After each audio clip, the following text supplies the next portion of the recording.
ID the Future, a podcast about evolution and intelligent design. Welcome to ID the Future. I'm Eric Anderson, and today I'm pleased to continue our series with members of the intelligent design community talking about their stories, their backgrounds and experiences, why they're involved with intelligent design, some of the challenges they've faced, and the importance of following the evidence where it leads. In short, why it matters. Today I'm joined by Dr. Scott Minnich, Senior Fellow at Discovery Institute's Center for Science and Culture and Professor of Microbiology at the University of Idaho. Minnich is perhaps most well known for his extensive work on the bacterial flagellum. Welcome, Scott. Oh, thank you. It's good to participate. So when I first got interested in intelligent design, probably, 20 years ago, I saw this wonderful documentary, Unlocking the Mystery of Life, and remember seeing you talk about this amazing molecular system, the bacterial flagellum. How did you get involved in that project? It was really interesting. I had done a postdoc at Purdue. It was pretty much applied molecular genetics.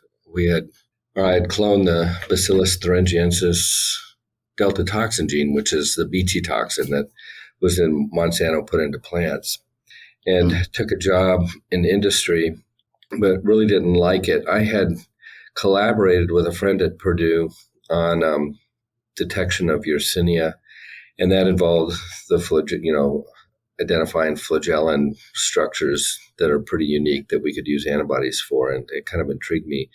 As I read about the flagellum, just some basic biology of it, I was fascinated. So when I was in industry, I called up Austin Newton at Princeton and said, "Hey, I'd like to come and work in your group." It unfolded from there. So I essentially took leave of absence. It was supposed to be for a year, but I ended up staying 3 years in Princeton working on flagellum biosynthesis. It was a great time.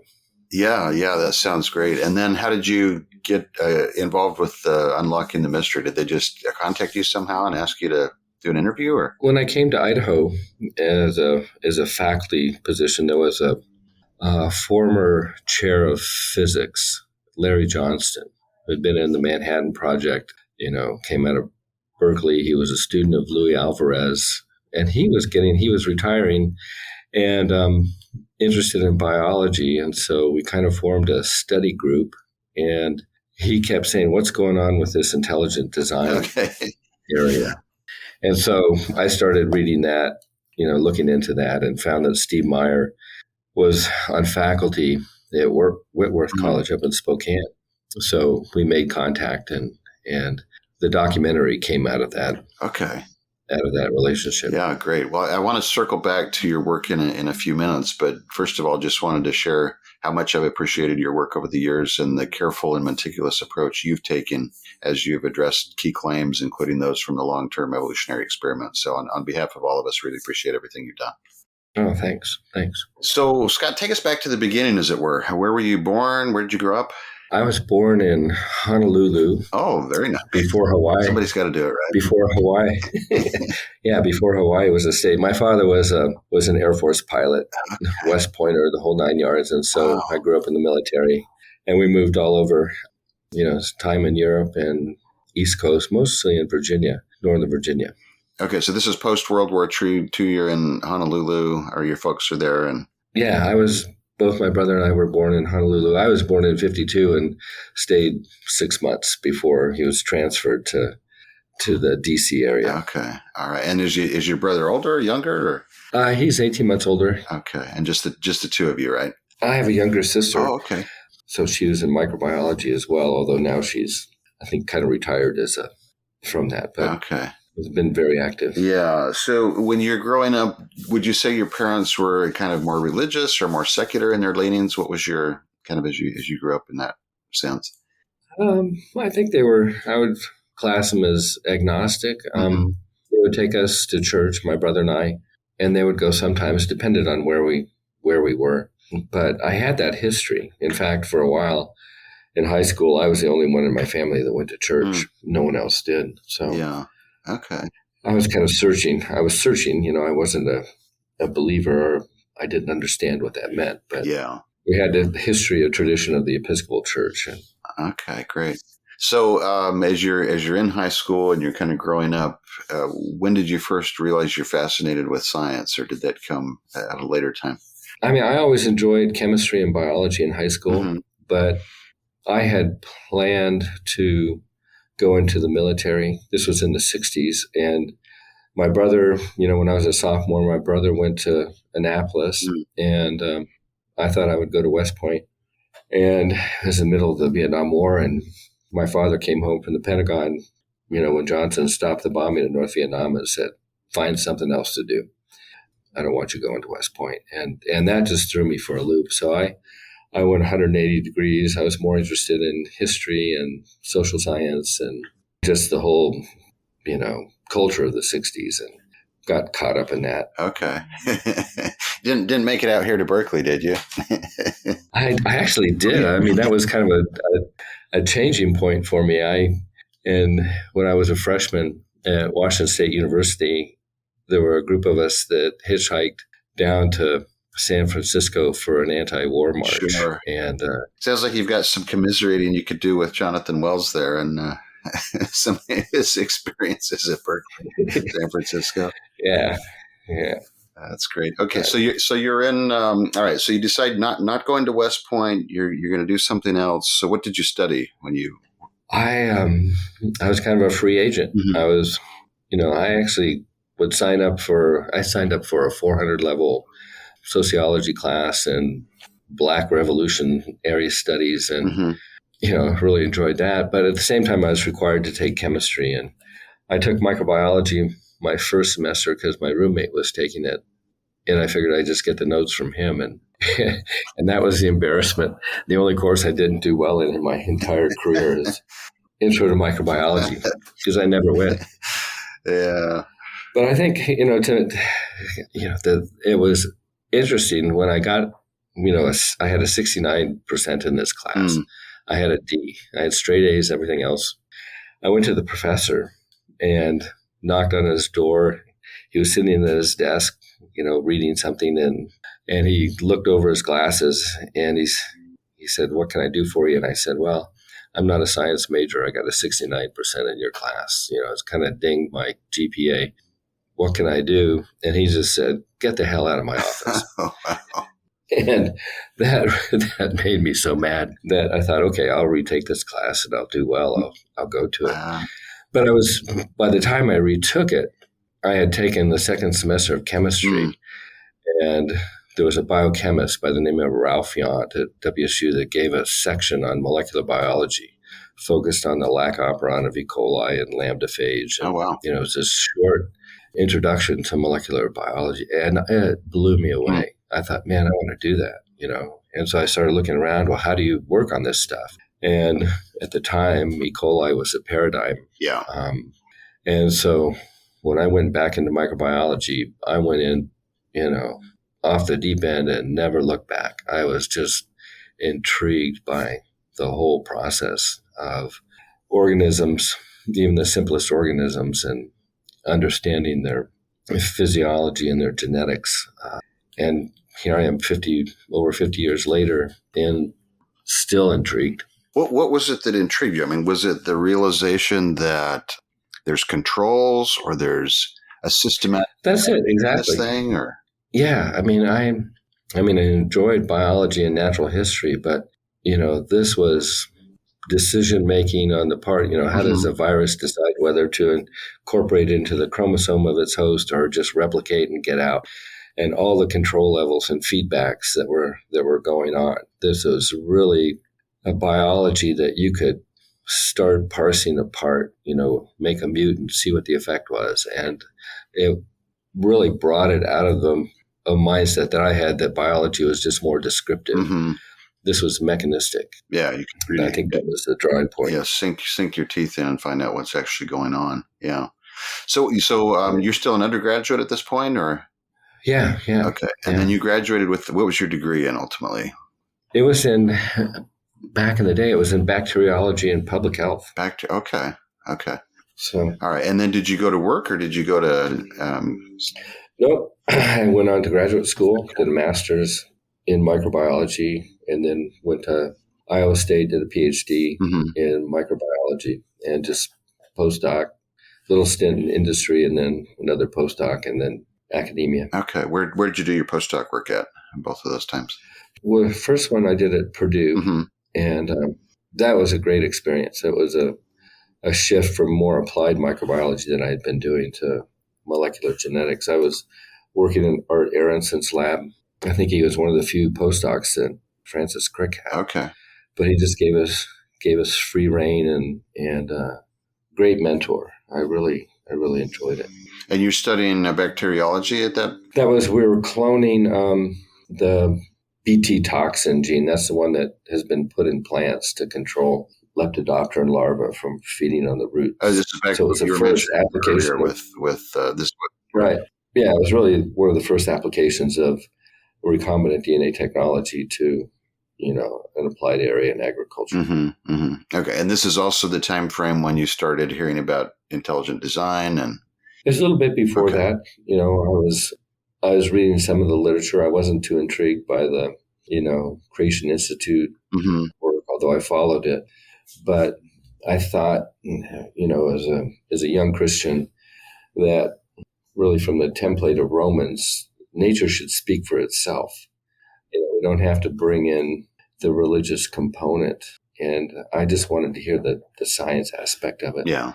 And that's what was intriguing about intelligent design, which does not owe allegiance to any scripture or position of faith. It's just asking the question, can the natural processes of physics and chemistry produce life? The question of origins and the diversity that we've seen as a result. Right.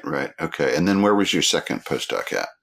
That was at Princeton. Okay. So that's when I switched to flagellum biosynthesis and, again, kind of molecular genetics, microbial molecular genetics. Mm-hmm. Mm-hmm. Okay.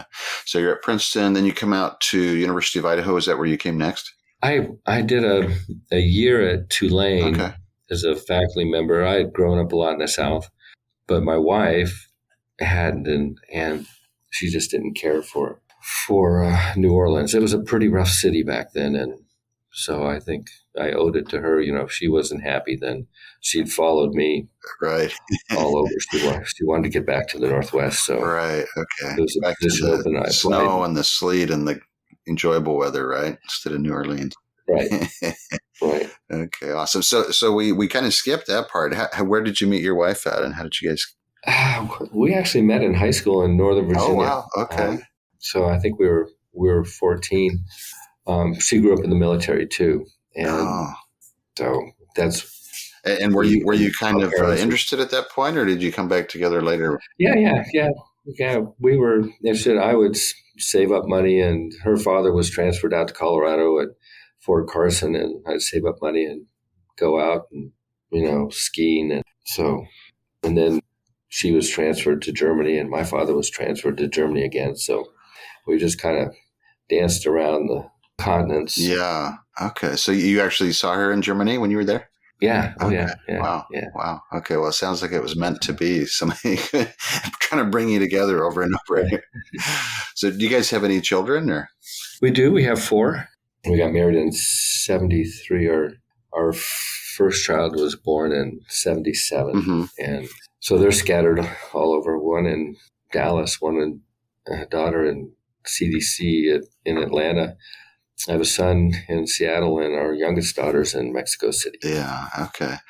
So you move out to Moscow. You get acquainted with Steve Meyer. And did you guys actually meet, or just talk over the phone, or? We met. I actually invited him down to give a seminar. Oh, okay. And, that was a big mistake because he really ruffled a few feathers. And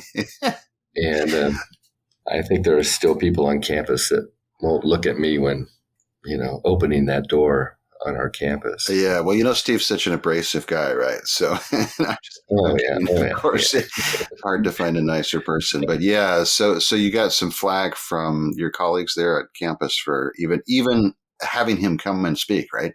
Yeah. Oh, yeah. Okay. So, but you decided. Sorry, go ahead. I was going to say, in my department in microbiology, molecular biology, and biochemistry, There were some people that were upset about it, kind of intrigued, but biological sciences, which is more evolution oriented, they were pretty upset. Yeah. Yeah. So, okay. So when did you have, if I can ask it this way, maybe sort of a defining moment when you said, you know what, I need to spend some time on this. I need to be involved with intelligent design. I'm willing to speak out, so to speak, put my head above the parapet. Yeah, that's a good question. Our oldest daughter was taking a 100 level kind of seminar biology course here at the University of Idaho. And it was really organized where faculty in biological sciences would come down on, I think it was a Friday afternoon at lunch and just talk an hour about their research, which was great. I mean, the students got an idea of what, who their faculty were, what they were working on.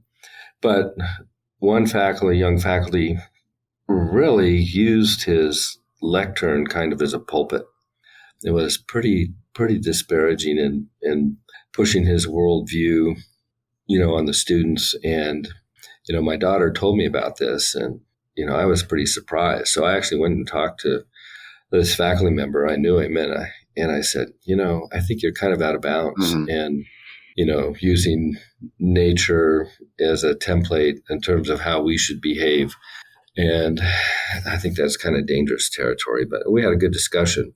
But it was at that point where I thought, my daughter was pretty vulnerable. Some of her friends in the class were, and were being challenged, which was really good. But, I felt that I needed to counter that. Yeah. Yeah. Well, it's good to be challenged as long as you have an opportunity to hear both sides and to speak up and not, fear that your grade is at risk or anything like that, right? Right. All right. So then you decide to get involved. At the time, did you have any particular thoughts about evolution or the capacity of, say, mutation selection, or when did you first start to have doubts about that? Oh, I think from the beginning, that really wasn't a problem for me. And I remember even at Princeton, a lot of friends I had were postdocs in plasma physics out at the Forrestal Center, and they were intrigued about evolution and what I thought as a Christian in terms of its limitations. And I use the flagellum as an example. This is back in probably 86. Look at the elegance of this machine and all the control points. And I questioned whether we could get to this by a stepwise mutation selection pathway, because we know that if we knock out any gene, you lose a system. So what do you have to select? And that was kind of a precursor. I think, of course, Mike Behe was much more elegant in his argument when he formalized it in terms of irreducible complexity, but that just gelled when his book came out. Yeah. So I was going to ask about that. So did you have any conversations with Mike before he published his book, or did you guys kind of come to this independently? I think independently. I don't think I was sophisticated or had the time to spend in terms of formulating my arguments, but I was certainly tracking when his book came out that, this is what I think as well. And I actually, when his book came out, I actually emailed him because we were stumbling upon the type 3 secretion system in Yersinia in its relationship with the flagellum. And I thought, we may have a precursor. I don't know if that was the first indication that he had that there was a competitor for development of the flagellum. But right. Okay. That's when you guys first got in contact was? Right. Early 90s. Okay. Yeah. Okay.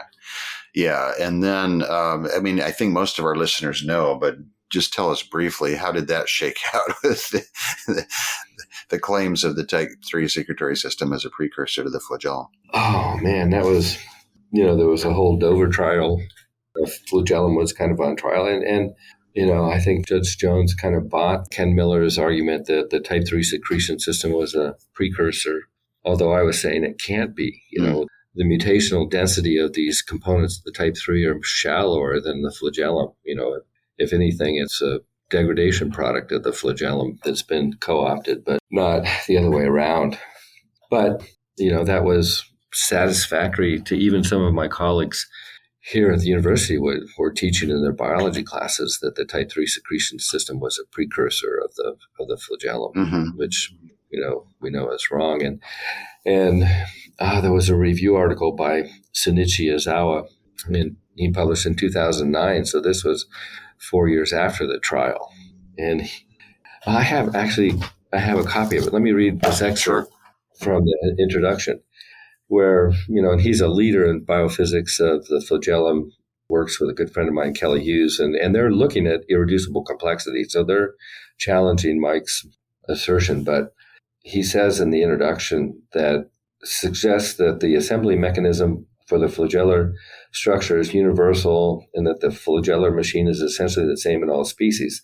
Then he goes on to say, since the flagellum is so well designed, his word, and beautifully constructed by an ordered assembly pathway, even I, who am not a creationist, get an awe-inspiring feeling from its divine beauty. However, if the flagellum has evolved from a primitive form, where are the remnants of its ancestors? Why don't we see any intermediate or simpler forms of flagella than what they are today? How was it possible that the flagella has evolved without leaving traces in history? I mean, that's the question right there. And it wasn't solved in 2005 at the trial. Wasn't solved in 2009, according to Shinichi, and we still don't know. Yeah, but pretty well, you think pretty definitively that, if anything, the flagellum is more ancient than the type 3? Oh, for sure. Yeah. The type 3 secretion systems you find in a narrow group of gram-negative bacteria, and the flagella is across all the bacterial phylum. Yeah. So it's well conserved. So the question that Mike raised in his book in 96, and the question that you were talking about with your colleagues 10 years earlier in 86, still very much on the table. Right. Yeah. Right. Yeah. Okay. So when you got involved with intelligent design and started to spend some time and some energy and effort on this, were your family supportive? Were they kind of skeptical, or where were they at in both your family that you grew up with as well as your wife and kids? It was mixed. Mm-hmm. I think my mother and sister thought I was taking too much risk. My wife was worried to a degree because she was hearing what had happened to other faculty members across the nation. Right. But I don't know. I think it seemed it just seemed right. I can tell you one incident. Sure. And this kind of solidified it for me. So in the mid 90s, the biology department here at Idaho invited Robert Minnich out to give a talk. He had just published a new book titled The Tower of Babel, The New Creationists. And so it was kind of an attack against intelligent design. And, he gave a seminar, and he had my picture up in his PowerPoint, essentially alerting faculty that, there's a problem at the University of Idaho. And he finished his seminar, and I raised my hand to ask a question. And boy, he just, he's went right on the offensive and said, "Oh, you're here. I didn't think you would come. Why don't you tell us how you take the position you do that's counter to the very foundation of your discipline?" I mean, here's 300 people in the audience. And I said, well, that's a good question. I'm sure other people are wondering too. But what I find interesting is you ended your seminar with the famous quote by Dobzhansky, "Nothing in biology makes sense outside the light of evolution." Okay. I happen to be in the most productive department in terms of grant awards and publications. We're in the heart of, modern biology, molecular biology, biochemistry. And we don't even have a course of evolution as a requirement, nor as an elective in our curriculum. So when you say nothing in biology makes sense outside of evolution, then, I would differ. We do great biology, and it's not part of our course content. I mean, the students will ask about it, and it's brought up in courses, but it's not formally taught. And in the department that invited you, the formal evolution course is 400 level. So there's a disconnect there. And I have canvassed all the faculty in my department, and none of us ever took a course in evolution during our training. And we come out of the best universities, Wisconsin, Berkeley, Harvard, MIT. And I'm the only person with one other in the department that's ever read Darwin. So I beg to differ with you on your point, but it was true. I had asked to take a course in evolution when I was a graduate student, and my mentor said, "You don't have time for that." You got to do biology. Right. Yeah, that's great. So that brings me to, what you were talking about a little bit earlier, Scott, which is at some point you had invited Steve down to give this talk and got some askance looks from your colleagues thereafter. So what kind of, if you don't mind sharing, in addition to this experience with Minnich, what kind of experiences have you had where you've been challenged or maybe even attacked personally or in your professional career due to your support of intelligent design? Oh, it's been off and on. I think when I participated in the Dover trial, that really rankled my colleagues, and I was actually censored by the university president, White, at the time, where he went public and said that intelligent design will not be taught in the physical biological sciences. If it is addressed, it'll only be in the sociology and the philosophy courses. And afterwards, he made this assertion. Apparently, faculty on campus went to the president and complained, that I was participating in this trial. And, I just said, I'm not teaching this in my course. Coming back to that point, I know the difference between a pulpit and a lectern, and I'm not crossing that bounds. But my colleagues are. They're teaching against this viewpoint, and there's an imbalance there. But that was tough. And they even went to, I had an affiliate position at the University of Washington since I teach first-year medical students. And they went to the dean in College of Medicine and complained. And, I had to assure them that I wasn't teaching intelligent design in my infectious disease course. Right. Okay. And there have been other instances too, but, it comes with the territory. So yeah. Well, why have you kept at it? I mean, why does it matter to you to continue voicing your thoughts and your understanding, even in the face of some of these kinds of challenges? Because I think this is the big question. Evolution is important. Don't get me wrong. Mutation selection happens, and organisms can adapt. It's just a question of what is the limit, and I think it is limited. I think you fluctuate around a mean, but you're not generative. It's a preservative mechanism. It's not generative. And so then the question comes, how did this come about? I mean, if you look at DNA, this is the most sophisticated digital information storage readout system that we know of. And it's got analog information built into it as well. And it's not an arbitrary code. It's a bias code that ensures that if you have a point mutation, a single change in the code, that you're going to get either the same amino acid or one that's in the same chemical family. How did this happen?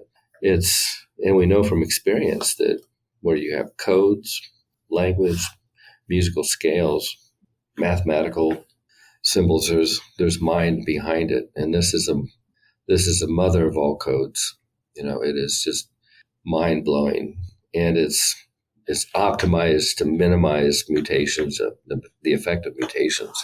And that's got to cause you to stop and wonder, right? It's such a elegant system. Yeah, and there's a great irony, I think, in there, Scott, because not only the code, but all of the error correction mechanisms and the proofreading and the quality control that goes on is geared toward minimizing, in many, many cases, right? Minimizing the effects of this mutational process. But on the other hand, evolutionists are kind of speaking out of the other side of their mouth and saying, but all of these remarkable systems that help prevent, mutations came about because of mutation. I mean, it's just a very ironic sort of state of affairs. Right. That was the first half of my conversation with Dr. Scott Minnich about his journey to intelligent design and why it matters to him to continue sharing the evidence for design in the world. Join us next time as we continue our conversation. Dr. Minnich will share how he became involved in reviewing the results of the famous long-term evolutionary experiment and how he and his colleagues conclusively demonstrated that the implications of this important experiment were not as the supporters of Darwinian evolution had claimed. For ID the Future, I'm Eric Anderson. Thanks for listening. Visit us at idthefuture.com and intelligentdesign.org. This program is copyright Discovery Institute and recorded by its Center for Science and Culture.